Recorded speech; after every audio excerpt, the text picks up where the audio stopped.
She inherited not just a house, but a Stalker-esque archive containing photographs of a girl taken just days before her death. Victoria Brennan stood in the hallway of the deteriorating Victorian house in New Hope, Pennsylvania, clutching a roll of yellowing architectural blueprints that smelled faintly of ammonia and old cedar. The air in the house was heavy, a physical weight pressing against her chest, composed of dust, mildew, and the sour, distinct odor of neglect. Outside, the March wind rattled the loose clapboard siding, a sound like dry bones clicking together, but inside, the silence was absolute.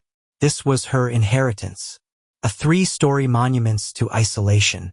Her aunt, Diane Brennan, had died 3 weeks ago of pneumonia, alone in this cavernous structure, leaving Victoria as the sole beneficiary. Victoria, a 31-year-old paralegal living paycheck to paycheck in a cramped Philadelphia apartment, had initially viewed the bequest as a lifeline. Even in disrepair, a property in Bucks County was worth a fortune. It was supposed to be her ticket out of debt, a chance to reset her life. But the house was fighting her. For the last 3 days, Victoria had been wading through the debris of Diana's life. Her aunt had been a hoarder, though not of trash, but of paper. Stacks of newspapers from the 90s, magazines, and boxes of receipts created narrow, claustrophobic canyons through the living room and dining area. Victoria had cleared enough space to breathe, but the second floor presented a different, more structural problem. She unrolled the blueprints again, holding them flat against the peeling wallpaper of the upstairs landing. The drawings, dated 1978, were the original renovation plans from when Diane had first bought the property. They clearly depicted the second-floor layout: a master suite, a guest room, a study, and a smaller, rear bedroom facing the wooded lot behind the property. For rooms, Victoria looked up from the paper and counted the doors in the hallway. 1, 2, 3. There was no fourth door. She walked to the end of the hallway. Where the entrance to the rear bedroom should have been, there was only a blank expanse of wall, painted a slightly different shade of cream than the rest of the corridor. It was not just a color mismatch. The texture was wrong. The surrounding walls were plaster and lath, the kind of solid, uneven surface found in century-old homes. But when Victoria rapped her knuckles against the end of the hall, the sound was hollow, flat, and distinctly modern. Drywall. Why would you seal off a room? She whispered to herself. The logical part of her brain, the part trained to analyze contracts and find loopholes, started spinning theories. Black mold? A fire aimed at an insurance claim? Structural collapse? If the room behind this wall was destroyed, the value of the house would plummet. She could not afford a structural nightmare. She needed the sale to be clean. She stood there for 10 minutes, oscillating between the urge to leave it alone, to sell the house as is, and let the next owner deal with the discrepancy, and the gnawing need to know. If she sold it and the buyer found a hazard, she could be sued for non-disclosure. Ignorance was not a defense she could rely on. She pulled her phone from her pocket and dialed the number for Robert Chun, a local contractor she had contacted earlier in the week to assess the roof. Robert? It's Victoria Brennan. I'm at the house on Mechanic Street, she said, her voice tight. I need you to come back. I found something weird upstairs. I think there's a room missing. Chun arrived within the hour, carrying a heavy tool bag and a look of professional skepticism. He was a pragmatic man in his 50s, accustomed to the eccentricities of old houses. He tapped the wall, used a stud finder, and nodded grimly. Definitely a partition wall, Chun said, running his hand over the seam where the drywall met the original plaster. Put up quickly, too. The taping is sloppy. Someone wanted this closed off fast. Can we open it? Victoria asked. I need to know if there's damage behind it before I list the property. We can, Chun said. He pulled a drywall saw from his bag. But usually when folks seal a room, it's to keep something in or to keep something out. You sure you want to open this Pandora's box on a Saturday afternoon? Victoria looked at the blank wall. Felt like an eye shut tight against the world. Do it, she said. Chun nodded and drove the jagged tip of the saw into the drywall. The sound of the tearing paper and crumbling gypsum was violently loud in the quiet house. Dust puffed out white and chalky. Chun worked methodically, cutting a square large enough to crawl through. As the first chunk of drywall fell inward, a draft of air escaped the sealed chamber. It hit Victoria's face, cold and stagnant. It did not smell like mold, and it did not smell like fire. It smelled of old perfume, stale tobacco, and something metallic, like a handful of copper pennies. Chun shone his flashlight into the hole. He froze. His body went rigid, his hand gripping the saw tightening until his knuckles turned white. "What is it?" Victoria asked, stepping closer, her heart hammering against her ribs. "Is it bad?" Chun turned to look at her, and for the first time, Victoria saw genuine fear in the contractor's eyes. He did not look like a man looking at rot. He looked like a man looking at a ghost. "Ms. Brennan," he said softly. "You should not go in there. We need to call someone." "What? Why?" Victoria pushed past him, driven by a surge of adrenaline that overrode her caution. She grabbed the flashlight from his hand and aimed the beam through the jagged hole in the wall. The light cut through the darkness and illuminated the far wall of the hidden room. It was not empty. It was covered, floor to ceiling, in photographs. Hundreds of them. And in the center of the room, sitting on a pristine, dust-free table, was a mannequin head wearing a blonde wig and a red silk scarf. Victoria did not scream. The shock was too profound for sound. She simply stared, her brain struggling to reconcile the mundane reality of her aunt's hallway with the grotesque tableau revealed by the flashlight beam. "Make the hole bigger," she commanded. Her voice sounded distant, as if it were coming from someone else. "Victoria, I do not think—" "Make it bigger, Robert. Now." Reluctantly, Chun kicked at the remaining drywall, widening the breach until the studs were exposed. He used a hammer to knock out the vertical beam, creating an entrance. Victoria stepped through the dust and debris, crossing the threshold into the room that time had forgotten. The air inside was freezing, much colder than the rest of the house. The single window had been boarded up from the inside and painted black, sealing out all natural light. The beam of her flashlight swept across the space, revealing a scene of obsessive, meticulous madness. This was not the chaotic piling of newspapers she had found downstairs. This was a library, a museum. Along the left wall were metal shelving units, the kind used in industrial warehouses. They were lined with clear plastic bins, each labeled with a black marker in Diane's sharp, angular handwriting. Dates. The labels were dates. August 1984 to October 1984. November 1984 to January 1985. February 1985 to July 1985. And the final bin, sitting alone on the top shelf, labeled simply, "The Aftermath." Victoria approached the far wall, the one she had seen from the hallway. Up close, the collage was nauseating in its density. They were surveillance photos, telephoto shots, grainy and black and white, taken from a distance. They showed a young woman. She had feathered blonde hair and a bright, unsuspecting smile. In one photo, she was walking out of a grocery store. In another, she was sitting on a park bench reading a book. In another, she was changing a tire on a hatchback. Victoria felt a wave of bile rise in her throat. The pictures were not just numerous. They were predatory. The angles suggested the photographer had been hiding in bushes, in parked cars, behind trees. "Who is she?" Chun whispered from the doorway. He had not entered the room, his boots planted firmly on the safe side of the wall. Victoria moved the light to the right wall. Here the display changed. Pinned to the corkboards were maps of Doylestown and New Hope. Red yarn connected locations. A coffee shop, a nursing school, an apartment complex. There were timetables. 7:30, leaves apartment. 7:45, coffee at Wawa. 8:15, arrives at campus. She was stalking her. Victoria murmured, the realization settling over her like a shroud. Aunt Diane was stalking this girl. She turned to the table in the center of the room. The mannequin head stared blankly ahead, the red scarf tied jauntily around its plastic neck. Next to it lay a pair of earrings, cheap gold hoops, and a library card. Victoria picked up the library card with trembling fingers. The name typed on the front was Catherine Walsh. The name hit Victoria with the force of a physical blow. She staggered back, bumping into the shelving unit. "Oh my God!" she gasped. "You know her?" Chen asked. "Everyone around here knows her," Victoria said, her voice shaking. "I grew up hearing the story.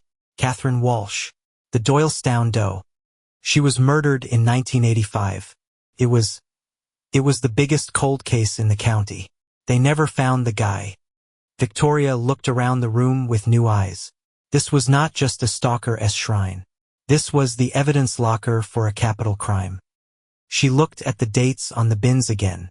The final bin ended in August 1985, the month Catherine Walsh died. "We have to call the police," Chun said, his voice urgent now. "Victoria, get out of there. Do not touch anything else." Victoria knew he was right. She knew she should walk out, seal the room, and dial 911. But her eyes landed on a leather-bound notebook sitting next to the mannequin. It was identical to the journals Diane kept for her gardening. She reached for it. "Victoria, do not," Chun warned. "I need to know," she said. "I need to know if she just watched or if..." She opened the journal. The pages were filled with Diana's handwriting, cramped and frantic. March 12, 1985. "She looked at me today. Actually looked at me. She did not recognize me from the bookstore. Why would she? I am just background noise to her. But she smiled. She has no idea how close I am. April 4th, 1985. I tried the key. It works. The super keeps a spare under the mat in the utility closet.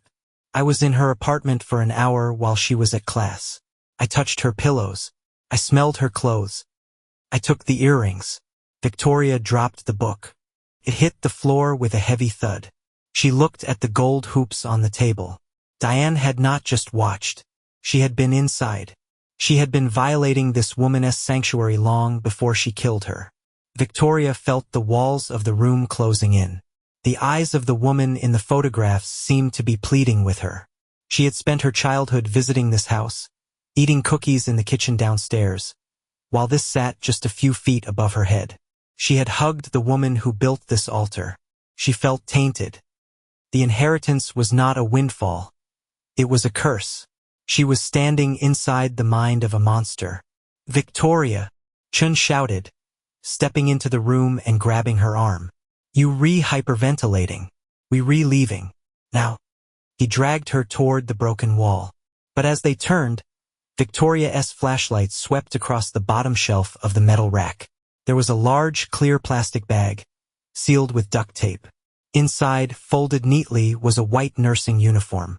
It was stained with rust-colored, dried brown splatters.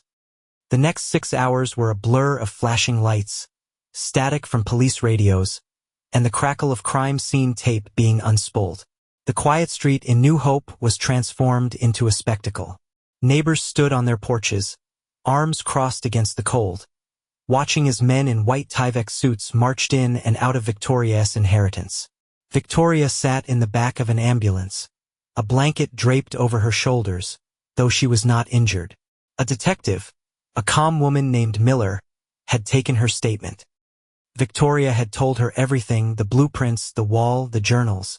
"You did the right thing, Miss Brennan," Miller had said. But her eyes held a mixture of pity and suspicion that made Victoria feel small. Now night had fallen. The house was lit up by floodlights, looking more like a movie set than a home. Victoria watched the window of the second floor, the window that had been boarded up for 35 years. They were taking the boards down now. Detective Miller walked over to the ambulance, holding a clear evidence bag. Inside was the red scarf. "We confirmed it with the family," Miller said quietly. Catherine's sister recognized the scarf immediately. It was a gift from her grandmother. It was listed as missing in the original 1985 report. Victoria nodded, numb. "And the journal?" "It's a confession, essentially," Miller said. It details the planning, the execution, and the aftermath. Your aunt describes strangling her. She describes the peace she felt afterwards. She writes about how she attended the funeral in the back row. Victoria closed her eyes. Why did she keep it? Why did not she destroy it? That's the part that twists you up, Miller said, looking back at the house. Narcissism. Reliving the power. Most killers take a token. Your aunt took the whole experience. She built a cinema where she could replay her greatest hit whenever she wanted. She was my father's sister, Victoria whispered. She bought me savings bonds for college. She knit me sweaters. People contain multitudes, Victoria. Sometimes those multitudes are nightmares. A thought struck Victoria then, a desperate, clawing hope. Is there any chance at all that someone else did it? And Diane was just obsessed? Maybe she stole the evidence? Miller shook her head slowly. We found the shoes she wore that night in one of the bins. The tread matches the partial print found in the blood on the linoleum. And we found hair clippings, trophies. Her, Victoria. There is no ambiguity here. Your aunt was the new hope strangler. The hope died, leaving a cold, hard void in Victoria's stomach. She was not just related to a killer. She was the heir to the carnage. Every dollar this house was worth was soaked in the suffering of the Walsh family. Miller leaned in closer. There's one more thing. The journal mentions you. Victoria's blood ran cold. Me? I was not even born in 1985. No, Miller said. But the entries continue. She stopped hunting women, Victoria, because she started watching you. There are entries from your childhood. When you visited, she writes about controlling your environment, keeping you close. She writes that you were the pure thing she had to protect from the world. Victoria felt the world tilt. The isolation, the way Diane had alienated the rest of the family, the way she had insisted Victoria visit alone in the summers. She was grooming me. Victoria realized, the horror rising like bile, or keeping me as a pet.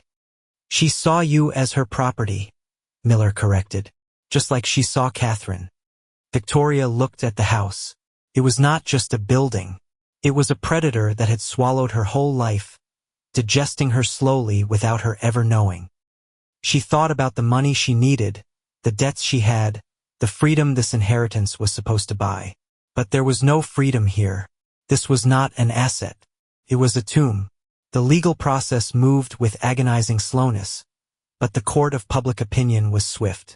The story of the Aunt Diane horror house went viral instantly. True crime podcasters camped on the sidewalk.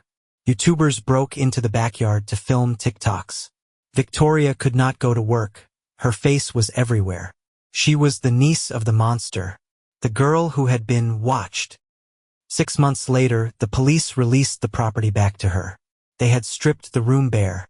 The photos, the bins, the furniture, all gone to an evidence locker, likely to be destroyed once the cold case was formally closed. Victoria stood on the sidewalk on a humid August morning. The house looked tired. The front door was boarded up where vandals had tried to kick it in. Her real estate agent, a slick man named Patterson, was standing next to her with a clipboard. Look, Victoria, Patterson said, adjusting his tie. I know it's grim, but the market is crazy. We can market it as a historic fixer-upper. There are people who buy murder houses. We could actually get a premium if we play our cards right. Dark tourism is big business. Victoria looked at him. You want me to sell tickets to my aunt's trauma? To Catherine's death? I want you to get the money you deserve, Patterson said. The land alone is worth 300 grand. The house, maybe another 250 to the right buyer. You have debts, right? This washes everything away. Victoria looked at the house. She thought about the hollow wall. She thought about the journal entries describing her own childhood haircuts, her scraped knees, framed through the lens of a psychopath. If she sold the house, the structure would remain. Someone would live in that room. Someone would sleep where Diane had worshipped death. The stain would never wash out. No, Victoria said. Excuse me? I'm not selling the house. Patterson sighed. Victoria, you see not live there. I know. She pulled out her phone and dialed the number for Robert Chin. He answered on the second ring. Robert, she said, you still have that excavator? I do, Chen said, his voice wary. How soon can you get it to Mechanic Street? Victoria, what are you doing? I'm cleaning up the mess, she said. 2 days later, the neighborhood gathered again, but not for a police raid. They gathered to watch the end. The heavy yellow excavator roared to life, its diesel engine drowning out the murmur of the crowd. Victoria stood by the fence, wearing jeans and a t-shirt, her face set in stone. Beside her stood an older woman, Catherine Walsh's sister. They did not speak, but the woman reached out and squeezed Victoria's hand. Robert Chun operated the machine. He raised the hydraulic arm high into the air. The metal bucket gleamed in the sun like an executioner's axe. Do it, Victoria whispered. The arm swung down. It smashed into the roof of the Victorian house with a sound like a thunderclap. Wood splintered, glass shattered, and shingles exploded outward. The crowd gasped, then fell silent. Chun was efficient. He tore into the second floor first. The bucket ripped through the siding, exposing the interior. For a brief moment, the space where the sealed room had been was visible. A jagged, open wound in the side of the house, exposed to the sunlight for the first time in decades. Then the bucket swung again, and the room was gone, collapsed into a pile of rubble and dust. Victoria watched as the house was dismantled, piece by piece. The kitchen where she had eaten cookies, the hallway where she had played, the walls that had held the secrets. It all came down. By sunset, there was nothing left but a pile of debris and a gaping hole in the earth. Victoria turned to Patterson, who was watching with a look of horror at his lost commission. Sell the lot, she told him. Just the dirt, nothing else. You losing half the value, he sputtered. I do not care, she said. Take the proceeds from the land. Pay off the demolition costs. Whatever is left, every single cent, goes to the Bucks County Community College. The nursing program, in Catherine Walsh's name. You'll walk away with nothing, Patterson said. You'll be back to zero. Victoria looked at the empty space where the house had stood. The air was clear. The smell of mildew and old secrets was gone, carried away by the summer breeze. She felt a lightness she had not felt in years. She was not rich. She was still a paralegal with student loans. But she was free. No, Victoria said, turning her back on the ruin. I'm walking away with everything that matters. She walked down the street, the sound of the debris being loaded into dump trucks fading behind her, leaving the empty lot to heal in the sun.